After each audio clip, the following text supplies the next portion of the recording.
हिंदी कहानी किस्मत। एक समय की बात है, एक खूबसूरत बगीचा था। उस बगीचे में एक से बढ़कर एक सुंदर पेड़ पौधे और फूल लगे हुए थे। पूरा बगीचा फूलों की सुंदरता और सुगंध से महकता रहता था। उसी खूबसूरत बगीचे में चंपा के 3 फूल अभी अभी ताज़ा खिले थे। देखने में बड़े ही सुंदर और आकर्षक, लेकिन तीनों एक दूसरे से विचारों में एकदम अलग थे।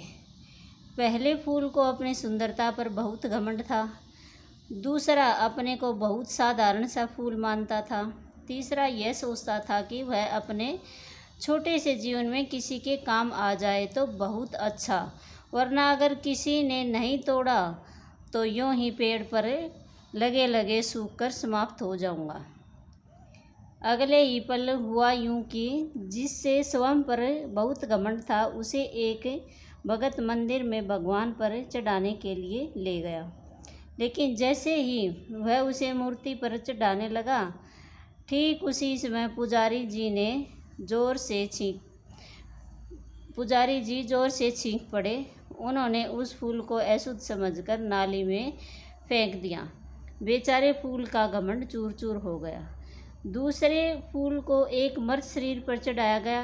किसी करीबी रिश्तेदार ने उस फूल को आखिरी निशानी मानकर हमेशा के लिए चांदी के एक डिब्बे में संभाल कर रख लिया और रोजाना उसे देखकर अपने प्रियजन को याद करने लगा। तीसरा फूल पेड़ की डाली में सूखा लटका हुआ था। लेकिन एक दिन स्कूल के बच्चों का एक झुंड वहां आया और ढेर सारे फूल उस बगीचे में से चुनकर ले गया। उनमें यह तीसरा फूल भी था। उन बच्चों ने उस पर केमिकल लगाकर उसे अपनी प्रयोगशाला में सुरक्षित रख लिया। इस तरह वह फूल कई वर्षों तक उसी तरह सुरक्षित बना रहा। कहानी का सार यह है कि घमंड का नतीजा बुरा ही होता है।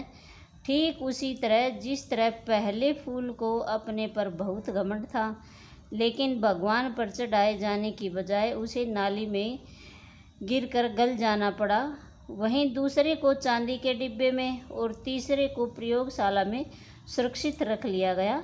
धन्यवाद।